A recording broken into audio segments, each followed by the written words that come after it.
آج کے خطبہ جمعہ کے اندر سیرت سیدنا عثمان رضی اللہ تعالی عنہ کے چند پہلو اجاگر کیے جائیں گے۔ ذی الحج کے مہینے کے اندر سیدنا عثمان رضی اللہ تعالی عنہ کی شہادت واقع ہوئی ہے۔ اصحاب رسول صلی اللہ علیہ وسلم کا تذکرہ کرنا، ان کی زندگی کے مختصر پہلوؤں کو اجاگر کرنا، ان سے محبت کرنا، ان کے تذکرے کرنا، ان کے اخلاق کو، ان کے کردار کو اور ان کی شان کو بیان کرنا ایمان کا حصہ ہے۔ سیدنا عثمان رضی اللہ تعالی عنہ اسلام کی ایک عظیم شخصیت ہیں۔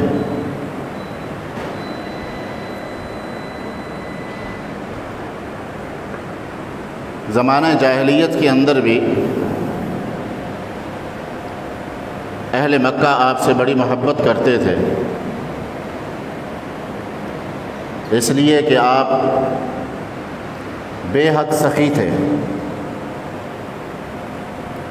غریبوں سے، مسکینوں سے، یتیموں سے، حاجت مندوں سے بڑی محبت اور شفقت فرماتے تھے، اور بے حد بردبار اور صابر شخصیت کے حامل تھے۔ ان کی محبت کا اندازہ آپ اس جملے سے لگائیں کہ میں عرب کی دھرتی پر جب اپنے بچوں کو لوری دیتی تھی، روتے ہوئے بچوں کو چپ کراتی تھی، تو وہ کہتی تھی کہ میرا بیٹا خاموش ہو جاؤ، چپ ہو جاؤ، میں تم سے اتنی محبت کرتی ہوں جتنی مکہ والے عثمان سے کرتے ہیں۔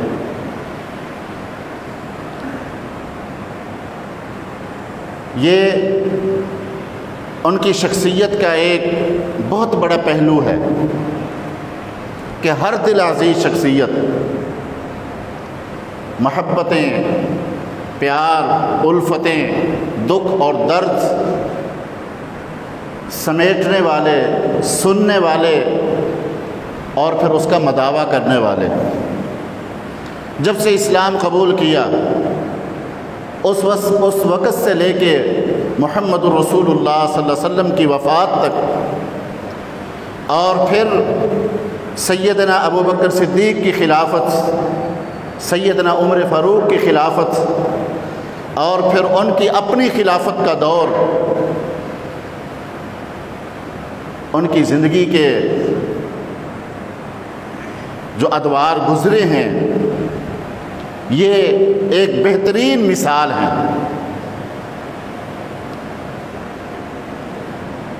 اسلام قبول کیا، ابو بکر صدیق رضی اللہ عنہ سے قربت تھی، محبت تھی، دوستی تھی۔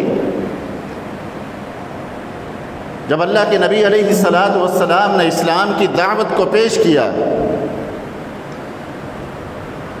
تو ابو بکر صدیق رضی اللہ عنہ نے اسلام قبول فرمایا،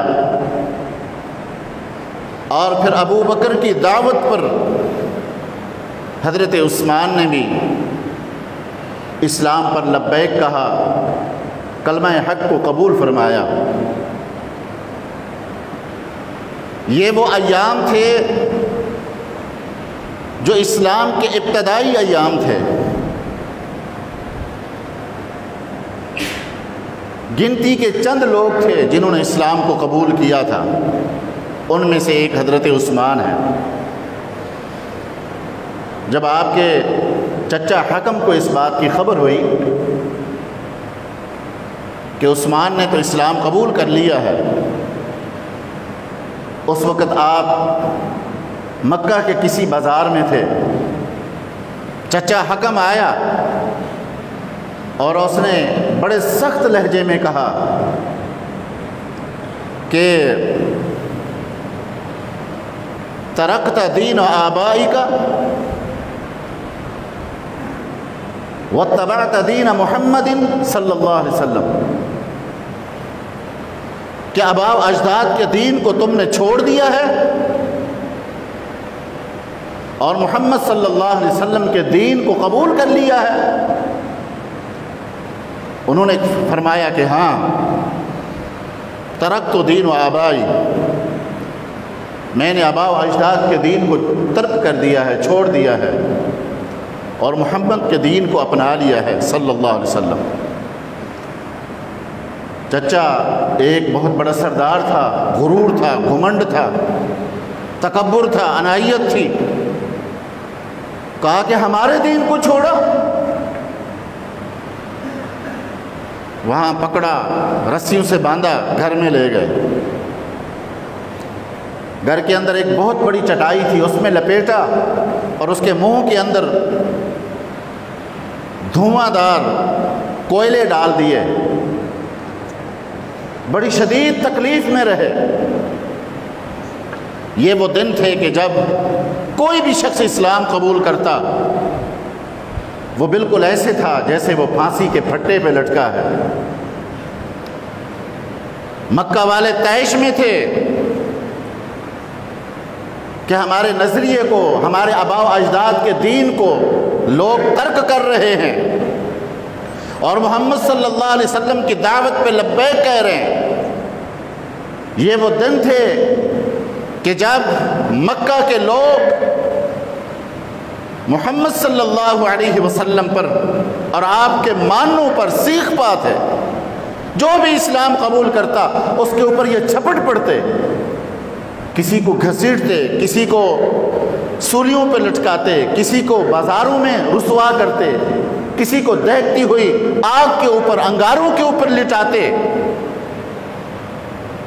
جن کے ساتھ ظلم اور جبر کی انتہا کی گئی ان میں سے ایک سیدنا عثمان بھی ہیں رضی اللہ تعالی عنہ، لیکن آپ اس کے اوپر صبر کرتے ہیں۔ نبوت کا 4تھا سال ہے، اللہ کے نبی صلی اللہ علیہ وسلم نے حضرت عثمان کو بلایا اور کیا فرمایا؟ فرمایا کہ عثمان، میری ایک بیٹی جوان ہو گئی ہے، بڑی ہو گئی ہے، حضرت رقیہ رضی اللہ تعالی عنہ۔ آپ نے فرمایا کہ میں چاہتا ہوں کہ اس کا نکاح آپ سے کر دوں۔ یہ بھی کسی عظمت اور فضیلت سے کم نہیں کہ امام الانبیاء حضرت محمد مصطفیٰ صلی اللہ علیہ وسلم اپنی لخت جگر کا نکاح اس شخص کو بلا کے کر رہے ہیں جس کا نام عثمان ہے۔ یہ کوئی شرف سے کم نہیں ہے، یہ کوئی فضیلت و عظمت سے کم نہیں ہے۔ امام الانبیاء علیہ السلام نے بلایا اور آپ صلی اللہ علیہ وسلم نے نکاح فرما دیا، رخصتی کر دی۔ کچھ دنوں کے بعد حضرت رقیہ سلام اللہ علیہا واپس آئیں۔ اللہ کے نبی علیہ السلام نے فرمایا کہ رقیہ، شادی سے پہلے تم میرے سر کے اندر کنگھی کیا کرتی تھی، لیکن جب سے تمہاری شادی ہوئی ہے اس کے بعد تم نے کبھی میرے سر میں کنگھی نہیں کی۔ آج میرا دل چاہتا ہے کہ میری بیٹی میرے سر میں کنگھی کرے۔ یہ بھی بیٹیوں سے ایک محبت کا انداز ہے۔ اللہ کے نبی صلی اللہ علیہ وسلم نے اپنی بیٹیوں سے شدید ترین محبت فرمائی ہے، کیونکہ عرب کی دھرتی کے اوپر بیٹیوں سے محبت تو دور کی بات ہے، ان کو نفرت کی نگاہ سے دیکھا جاتا تھا۔ اور قرآن کریم نے کیا فرمایا؟ وَإِذَا بُشِّرَ أَحَدُهُمْ بِالْأُنثَىٰ ظَلَّ وَجْهُهُ مُسْوَدًّا وَهُوَ كَظِيمٌ۔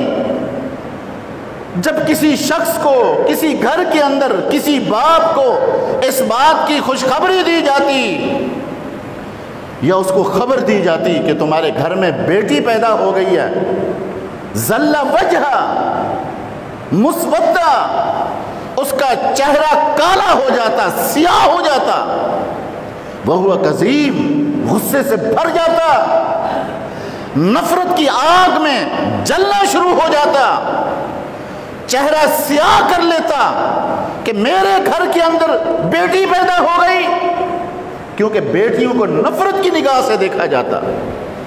اور آج بھی مسلم معاشرے کے اندر یہ بات بالکل عام ہوتی چلی جا رہی ہے کہ بیٹا پیدا ہوتا ہے، ہمارے گھروں میں خوشیاں ہوتی ہیں، ہم مٹھائیاں بانٹتے ہیں، ہم ایک دوسرے کو خوشخبریاں دیتے ہیں، لیکن بیٹی پیدا ہو جائے، آج بھی مسلم معاشرے کے اندر ایسے گھرانے ہیں جہاں چہروں پہ کالک پھر جاتی ہے۔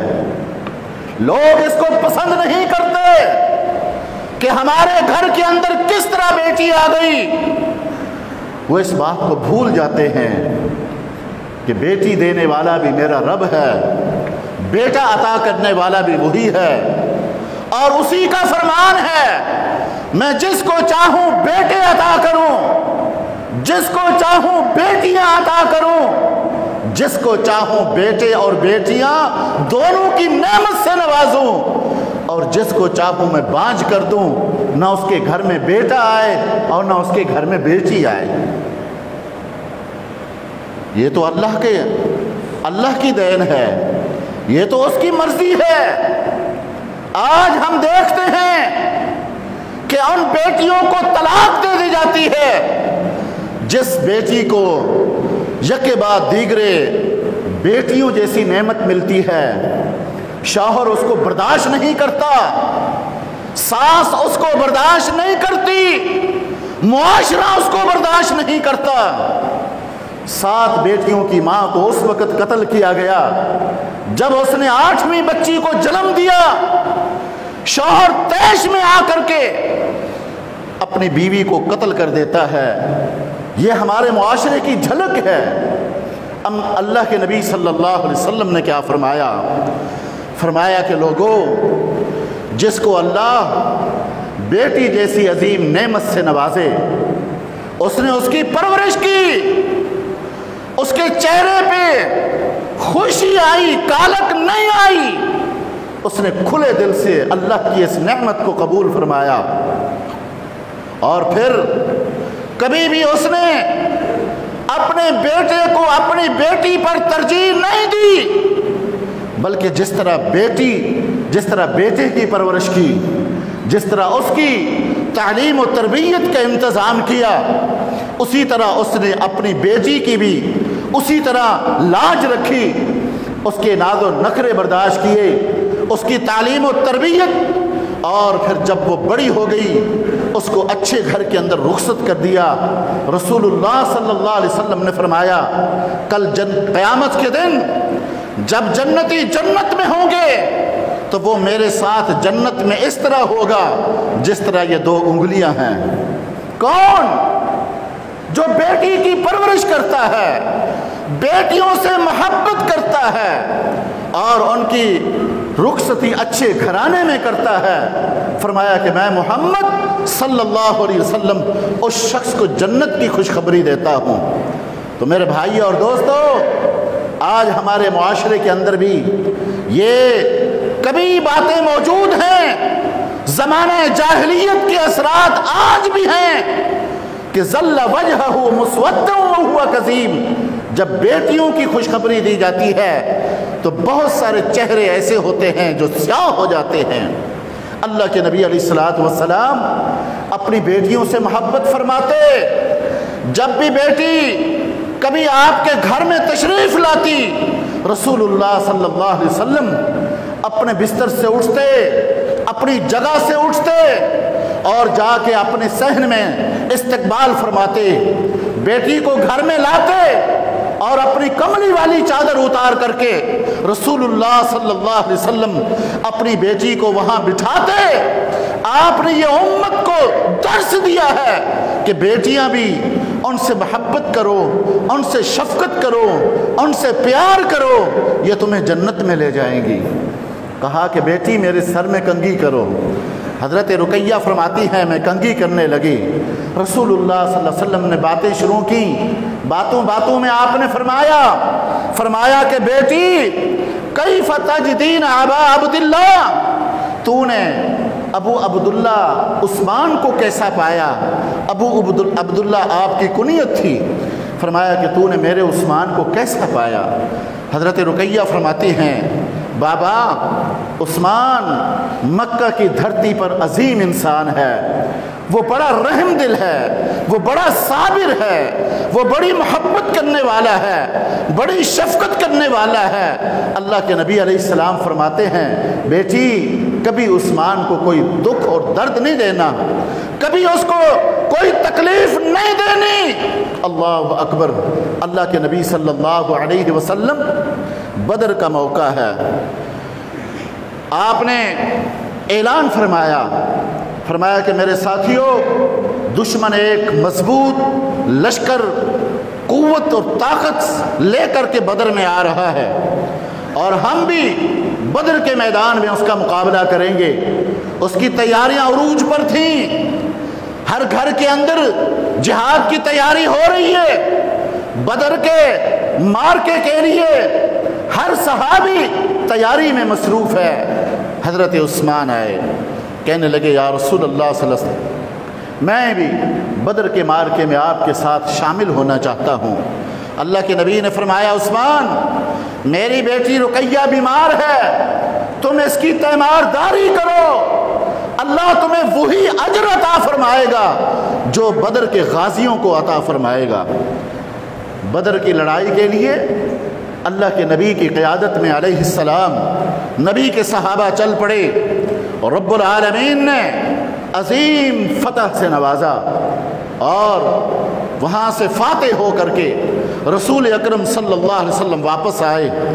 جب آپ مدینہ کی سرحد پہ پہنچے تو چند مسلمان آپ کے استقبال کے لیے آئے، آپ نے دیکھا کہ اس میں عثمان نہیں ہے، فرمایا کہ عثمان کہاں ہے؟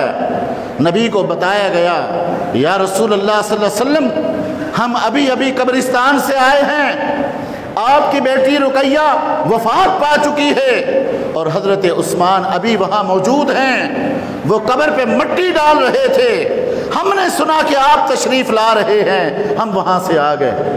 فرمایا دلونی علی قبرہا، مجھے میری بیٹی کی قبر پہ لے چلو۔ آپ بیٹی کی قبر پہ گئے، دیکھا کہ عثمان مٹی ڈال رہے ہیں۔ اللہ کے نبی علیہ السلام وہاں بہت دیر تک ان کے لیے رحمت کی بخشش کی دعا فرماتے رہے، اور پھر دیکھا کہ عثمان رو رہے ہیں۔ آپ نے حضرت عثمان کو اپنے سینے سے لگایا، فرمایا کہ عثمان کیوں روتے ہو؟ کہا یا رسول اللہ صلی اللہ علیہ وسلم میں اس لیے رو رہا ہوں کہ لوگ مجھے دور سے دیکھ کر کہتے تھے کہ دیکھو یہ محمد الرسول اللہ کا داماد آ رہا ہے، آج وہ شرف مجھ سے چھن چکا، آج آپ کی بیٹی اس دنیا سے چلی گئی، وہ جو مجھے ایک شرف ملا تھا جس کی وجہ سے لوگ میری طرف اشارہ کر کے کہتے تھے وہ لوگوں دیکھو یہ وہ عثمان آ رہا ہے جو داماد رسول ہے صلی اللہ علیہ وسلم، آج وہ شرف مجھ سے چھن چکا۔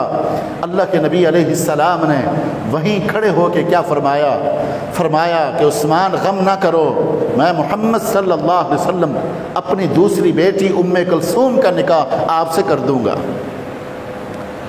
اللہ کے نبی علیہ السلام کو اتنی محبت تھی آپ سے، اتنی الفت تھی، اور حضرت عثمان اللہ اکبر بے حد رحم دل، سخی، محبت کرنے والے، اسلام کے لیے اپنا سب کچھ قربان کرنے والے اللہ کے نبی علیہ السلام ایک مرتبہ آپ نے منبر پہ کھڑے ہو کے خطبہ ارشاد فرمایا کہ لوگوں روم اس وقت بہت بڑی قوت جمع کر کے ہماری سرحد پہ آ رہا ہے۔ روم ایک بہت بڑی طاقت تھی، بہت بڑی قوت تھی۔ روم نے دیکھا کہ مسلمان بدر میں، احد میں، خیبر میں، مکہ میں یہ فتوحات حاصل کرتے چلے جا رہے ہیں، اب عرب ان کے ماتحت ہو گیا ہے اور پورے عرب کے اندر اسلام غالب آ چکا ہے، محمد صلی اللہ علیہ وسلم اور اس کے ساتھی غالب آ چکے ہیں۔ بدر کا مارکا لڑا، احد کا مارکا لڑا، اللہ اکبر، خندق کا مارکا لڑا، فتح مکہ ہوا، خیبر کو فتح کر لیا۔ روم اس کو تشویش ہوئی کہ کہیں ایسا نہ ہو کہ یہ مسلمان ہمارے لیے ایک طاقت بن کے ہمارے سامنے کھڑے نہ ہو جائیں، اس وقت کے آنے سے پہلے ان کو مدینہ کی دھرتی پہ کچل دیا جائے۔ جب اس نے بہت بڑی فوج کو جمع کیا اور مدینہ کی طرف کوچ کیا تو اللہ کے نبی علیہ الصلوۃ والسلام نے فرمایا کہ ساتھیو، روم لشکر لے کے مدینہ کی سرحد کی طرف آ رہا ہے اور ہم نے اس کا مقابلہ کرنا ہے۔ اس کے لیے سفر طویل ہے، جنگ بہت بڑی ہے، مارکا بڑا عظیم ہے، اس کے لیے مال چاہیے، اس کے لیے دولت چاہیے، اس کی تیاری کے لیے ہمیں اپنے سامان کو تیار کرنے کے لیے مال و دولت کی ضرورت ہے۔ فرمایا کہ ساتھیو، جس جس کو اللہ نے جو توفیق دی ہے وہ بیت المال کے اندر اپنا حصہ ڈالے تاکہ ایک عظیم لشکر تیار کیا جائے۔ اللہ کے نبی علیہ الصلوۃ والسلام یہ گفتگو فرما رہے، حضرت عثمان کھڑے ہوئے اور انہوں نے رسول اللہ صلی اللہ علیہ وسلم کی خدمت میں 900 اونٹ کو پیش کر دیا اور پھر اس کے بعد 1000 دینار رسول اللہ صلی اللہ علیہ وسلم کی خدمت میں پیش کیے، جبکہ 20 دینار 7.5 تولے سونا بنتا ہے، انہوں نے 1000 دینار رسول اللہ کی خدمت میں پیش کیے۔ اللہ کے نبی علیہ الصلوۃ والسلام اس عثمان کی طرف دیکھتے ہیں اور اس کے دیے ہوئے دینار کی طرف دیکھتے ہیں اور کیا فرماتے ہیں؟ اللہ کے نبی صلی اللہ علیہ وسلم فرماتے ہیں، فرمایا کہ ما ضرر عثمان، عثمان آج کے بعد تمہیں کوئی چیز تکلیف نہیں دے گی، آج کے بعد تم ایک عمل بھی نہ کرو، میں محمد صلی اللہ علیہ وسلم تمہیں جنت کی خوشخبری دیتا ہوں کہ اللہ کی جنت میں جانے سے تمہیں کوئی چیز منع نہیں کر سکتی۔ اللہ اکبر، یہ بھی ایک عظیم شرف ہے جو محمد الرسول اللہ کی زبان سے ملا صلی اللہ علیہ وسلم۔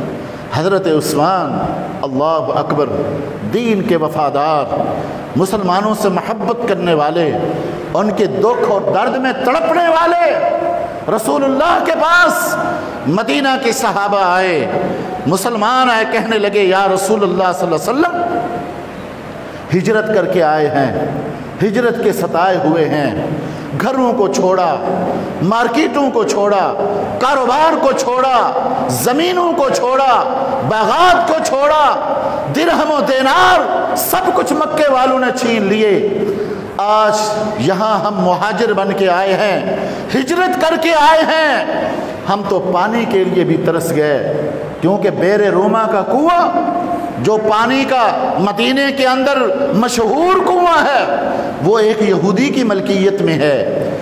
جب سے اس نے دیکھا کہ مسلمان مدینہ میں آئے ہیں اور یہودیوں کو بڑا ہی بغض ہے، اس نے پانی بہت مہنگا کر دیا ہے۔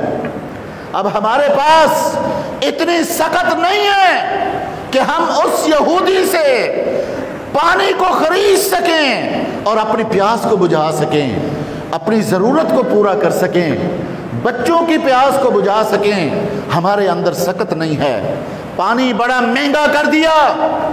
یہودی کے پاس کنواں ہے اور وہ مسلمانوں کو پانی بڑے مہنگے داموں بیچتا ہے، بڑی تکلیف ہے، ہمارے پاس درہم و دینار نہیں، مال و زر نہیں، ہم ہجرت کے ستائے ہوئے ہیں، اے اللہ کے نبی صلی اللہ علیہ وسلم ہمارے لیے کچھ فرمائیے۔ رسول اللہ منبر پہ کھڑے ہوئے، آپ نے خطبہ ارشاد فرمایا کہ میرے ساتھیوں، تم میں سے کون ہے جو مسلمانوں کی اس تکلیف کو دور کر دے؟ میں محمد صلی اللہ علیہ وسلم اس کو جنت کی خوشخبری عطا کرتا ہوں۔ رسول اللہ نے یہ جملے فرمائے، حضرت عثمان اٹھے، یہودی کے پاس گئے، اس سے کہا کہ یہ کنواں تمہاری ملکیت ہے، میں اس کو خریدنا چاہتا ہوں۔ اس سے سودا طے ہوا کہ اتنے دینار تم مجھے دو گے اور کنویں کے آدھے حصے کے تم مالک ہوگے، ایک دن کا پانی میں بیچوں گا اور ایک دن کا پانی عثمان بیچے گا۔ معاہدہ طے ہو گیا، آدھا کنواں خرید لیا گیا۔ رسول اللہ کی خدمت میں آتے ہیں، یا رسول اللہ صلی اللہ علیہ وسلم آپ اس کنویں کو قبول فرمائیے، میں نے یہ کنواں خرید لیا ہے، یہودی سے سودا طے ہو چکا ہے، آدھے کنویں کا مالک وہ ہے اور آدھے کنویں کا مالک میں ہوں، طے یہ پایا ہے کہ ایک دن پانی یہودی بیچے گا اور دوسرے دن کا پانی عثمان بیچے گا۔ اے اللہ کے نبی صلی اللہ علیہ وسلم جس دن میری باری ہے، مدینہ کے مسلمانوں میں اعلان فرما دیں کہ وہ عثمان کے دن کی باری کے اندر جا کر کے کنویں سے پانی مفت حاصل کریں، جتنی ضرورت ہے پانی حاصل کریں، میری طرف سے یہ کنواں وقف ہے اہل اسلام کے لیے۔ اللہ کے نبی صلی اللہ علیہ وسلم بڑے خوش ہوئے، آپ نے اعلان فرما دیا کہ لوگوں، عثمان نے تمہاری تکلیف کو دور کر دیا ہے، جاؤ جو دن عثمان کا ہے اس دن اپنی ضرورت کا پانی لے لیا کرو، اس کے لیے تمہیں کوئی قیمت نہیں دینی پڑے گی، یہ فی سبیل اللہ ہے۔ اللہ اکبر۔ وہ عثمان جو ہر جمعہ اپنی زندگی کے آخری ایام تک، جس کا زندگی کا یہ اصول رہا کہ وہ ہر جمعہ کو اپنے پاکیزہ مال میں سے ایک غلام کو خرید کر کے آزاد فرماتے تھے، وہ غلام جو اپنے آقا کے ظلم و ستم سے تنگ ہوتا، آپ دیکھتے کہ کون سا غلام مجبور ہے، مقہور ہے، مظلوم ہے، وہ دکھ میں ہے، تکلیف میں ہے، اس کو نگاہ میں رکھتے اور جمعہ کے دن اس کے مالک سے جا کے سودا کرتے، اس کو اس کی قیمت ادا کرتے اور پھر اس کو اللہ کی رضا کے لیے آزاد کر دیتے۔ ساری زندگی ہر جمعہ کے دن ان کی زندگی کا یہ اصول تھا کہ وہ ایک غلام کو آزاد فرماتے تھے۔ اللہ اکبر۔ میرے بھائی اور دوستو، تقویٰ بھی بڑا عظیم تھا۔ جب قبرستان سے گزرتے، کسی قبر پہ نظر پڑتی تو وہاں گھنٹوں بیٹھ کر رویا کرتے تھے۔ نبی کے صحابہ نے پوچھا، عثمان آپ مسجد میں اتنا نہیں روتے جتنا آپ قبرستان میں روتے ہیں؟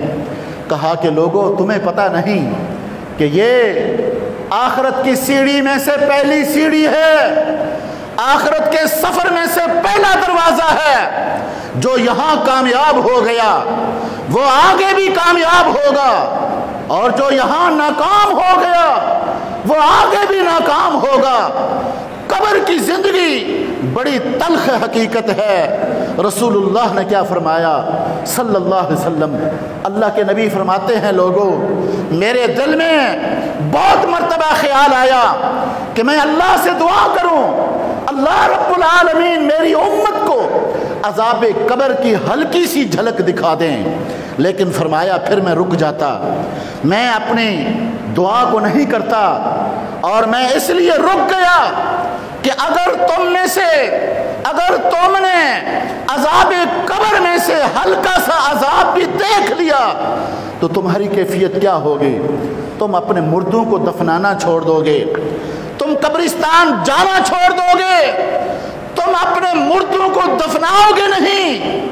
تمہارے گھر میں کوئی فوت ہو جاتا، تم اس کو چھوڑ کے بھاگ جاتے، تمہارے آباء و اجداد کی لاشیں ان کے جسم تمہارے گھروں میں سڑ جاتے، لیکن تم عذاب قبر کے خوف کی وجہ سے قبرستان کا کبھی رخ نہ کرتے، اس لیے میں نے اللہ سے دعا نہیں کی، اگر میں کر لیتا تو تم ہلکا سا وہاں کا عذاب دیکھ کر بھی تمہاری یہ کیفیت ہو جاتی۔ فرمایا جو رب نے مجھے دکھایا اگر وہ تم دیکھ لو، تمہاری خوشیاں تم سے چھن جائیں، تمہاری مسکراہٹیں تم سے دور ہو جائیں اور ساری زندگی رو رو کر کے گزارو۔ یہ وہ عثمان ہے جو قبرستان سے گزرتے تو رونے بیٹھ جاتے اور دعا فرماتے، اللہ مجھے اس کے عذاب سے محفوظ رکھنا، مجھے اس کی سختی سے اور اس کی تنگی سے محفوظ کرنا۔ میرے بھائی اور دوستو، حضرت عثمان، ان کی زندگی کے واقعات اتنے زیادہ ہیں کہ ایک جمعہ کے اندر بیان نہیں ہو سکتے۔ اللہ کے نبی صلی اللہ علیہ وسلم جب اس دنیا سے چلے گئے، آپ کے بعد ابو بکر آئے، وہ بھی چلے گئے، آپ کے بعد ابو بکر کے بعد عمر آئے، وہ بھی چلے گئے، اور حضرت عمر کے بعد حضرت عثمان خلیفہ بنے، اور آپ کا دور بڑا سنہری دور ہے۔ آپ نے فوجوں کو ترتیب دیا اور جو نظام پولیس کا حضرت عمر فاروق نے بنایا تھا اس کے اندر بہتری لائی اور اہل اسلام کی سرحدوں کو محفوظ فرمایا، اور مختصر ترین وقت میں اللہ اکبر امیر معاویہ کو بلایا جو کہ شام کے گورنر تھے اور بحری راستوں کے محافظ تھے، ان کو بلایا اور کہا کہ ہمیں اس بات کی گارنٹی چاہیے کہ اہل اسلام کی سرحدیں جو سمندری سرحد ہے وہ 1 سال کے اندر محفوظ ہو جائے۔ اللہ اکبر۔ تو 1 سال کے مختصر وقت کے اندر امیر معاویہ رضی اللہ عنہ نے بڑی محنت اور جد و جہد کے ساتھ سمندر میں بیڑے اتار دیے اور سمندری سرحدوں کو محفوظ کر دیا۔ یہ ان کا ایک عظیم کارنامہ ہے۔ جب آپ کی خلافت آئی، آپ نے غریبوں میں، مسکینوں میں، ہمدردوں میں اپنے مال و دولت کو تقسیم کیا۔ جب آپ کی خلافت آئی، آپ نے اپنے مال کو دیکھا اور اپنے عزیز و اقارب اور اپنے رشتہ داروں کو بلایا، اور ان میں سے جو جو غریب تھے ان کو اپنے مال میں سے نوازا عطا کیا، اور پھر اس کے بعد غریبوں میں، مسکینوں میں، ضرورت مندوں میں اپنی ذاتی دولت کو تقسیم کیا۔ اور پھر آپ کا دور ایک سنہری دور ہے، لیکن آپ کے دور کے اندر یہودیوں کو، مجوسیوں کو، آگ پرستوں کو، عیسائیوں کو بڑی تکلیف تھی کہ مسلمانوں کی سلطنت بڑھتی چلی جا رہی ہے، ان کی سرحد کا کوئی آخری حد نگاہ ہے ہی نہیں، یہ آئے دن بڑھتے چلے جا رہے ہیں۔ انہوں نے منافقین سے مل کر ایک گٹھ جوڑ کیا اور انہوں نے مرکز بنایا کوفہ کو۔ یہودی، عیسائی، ایران کے مجوسی اور مسلمانوں کے اندر منافق، ان کے گٹھ جوڑ سے ایک شخص کھڑا ہوا جس کا نام عبداللہ بن سبا تھا۔ اس کی قیادت کے اندر ایک تحریک چلی اور ابتدا میں انہوں نے اصلاح کی تحریک کھڑی کی کہ ہم لوگوں کی اصلاح کرتے ہیں، لوگوں کو نماز کا حکم دیتے، زکوٰۃ کی ترغیب دیتے، اعمال صالحہ کا حکم دیتے، ترغیب دیتے، نیکی کی دعوت دیتے، اور آخر میں حضرت عثمان اور بنو امیہ کے خلاف وہ ہلکا ہلکا زہر پھینکتے، یہاں تک کہ یہ بڑھتے چلے گئے اور انہوں نے حضرت عثمان کے خلاف ایک بہت بڑا محاذ بنا دیا۔ اور عین اس وقت جب امت حج کرنے کے لیے گئی ہوئی تھی، اس وقت انہوں نے مدینے کا گھیراؤ کر دیا۔ 40 دن تک آپ کو بھوکا اور پیاسا رکھا گیا۔ امیر معاویہ نے قاصد بھیجا کہ مجھے حکم کریں، میں ان باغیوں کو، بلوائیوں کو مدینہ کی گلیوں میں شکست دے دوں گا، میں 1 لاکھ فوج لے کر کے آؤں گا اور ایک باغی بھی مدینہ کی دھرتی پہ زندہ نہیں رہے گا۔ حضرت عثمان کیا فرماتے ہیں، معاویہ مجھے حیا آتی ہے، میں رسول اللہ کے شہر میں خون خرابہ نہیں چاہتا۔ مجھے اللہ کے نبی صلی اللہ علیہ وسلم نے مجھے فرمایا تھا کہ عثمان، اللہ تمہیں ایک قمیض پہنائے گا، تم سے لوگ اس قمیض کو اتارنے کی کوشش کریں گے، لیکن تم نے اس قمیض کو نہیں چھوڑنا۔ وہ قمیض خلافت ہے۔ آج لوگ مجھ سے چھیننا چاہتے ہیں، میں رسول اللہ کی پیشین گوئی نہ ہوتی، آپ کا فرمان نہ ہوتا تو میں خلافت سے دستبردار ہو جاتا، لیکن یاد رکھو میں ان کے سرکوبی کے لیے مدینہ کی گلیوں کو رنگین نہیں کرنا چاہتا۔ اللہ اکبر۔ حضرت علی مرتضیٰ آئے، کہنے لگے عثمان، ہمیں یہ منظر برداشت نہیں ہے، آپ حکم کریں، ہم ان بلوائیوں کو مدینہ کی دھرتی پر ختم کر دیں گے۔ کہا کہ علی، میں یہ نہیں چاہتا، میں نہیں چاہتا کہ مدینۃ الرسول میں خون خرابہ ہو۔ اللہ اکبر۔ یہ رحم دلی، یہ ہمدردی، اللہ اکبر، حضرت عثمان کی شہادت کا سبب بنتی ہے۔ حضرت علی نے دیکھا کہ بلوائی دن بدن بڑھتے چلے جا رہے ہیں، خطرہ ہے کہ حضرت عثمان کو شہید نہ کر دیں۔ عثمان کے گھر کے دروازے پر ایک جانب حضرت حسن کو کھڑا کیا، دوسری جانب حضرت حسین کو کھڑا کیا، کہا کہ تم چوکیداری کرو گے داماد رسول کی صلی اللہ علیہ وسلم اور خلیفۃ المسلمین کی۔ بلوائیوں نے عقب سے دیواریں پھیلانگی اور حضرت عثمان کے گھر میں داخل ہوئے، اور جب آپ قرآن کریم کی تلاوت فرما رہے تھے، اللہ اکبر، اس وقت آپ پر وار کر کے آپ کو شہید کر دیا گیا۔ اللہ کے نبی علیہ السلام نے فرمایا تھا، عثمان، تمہارے خون کے بعد امت کے اندر خون نہیں رکے گا۔ حضرت عثمان کی شہادت کے بعد ہم دیکھتے ہیں کہ مسلمانوں کے اندر ایک ایسا نہ رکنے والا سلسلہ چلا، اور پھر آگے چل کے بڑے بڑے مسائل پیدا ہوئے اور بڑی بڑی مشکلات کا سامنا کرنا پڑا۔ اللہ کے نبی صلی اللہ علیہ وسلم نے حضرت عثمان کو اپنی زندگی میں جنت کی خوشخبریاں دی۔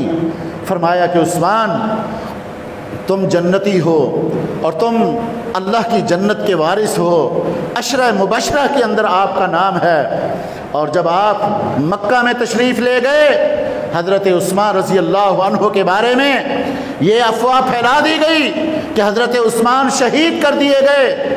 رسول اللہ صلی اللہ علیہ وسلم نے درخت کے نیچے بیٹھ کر کے اپنے ہاتھ کو بڑھایا، کہا کہ میرے ساتھیو، اگرچہ ہم لڑنے کے نیت سے گھر سے نہیں نکلے تھے، ہم مدینہ سے اس لیے نکلے تھے کہ ہم جا کے بیت اللہ کا طواف کریں گے، ہم عمرہ کریں گے، لیکن ان کافروں نے ہمیں روک دیا ہے۔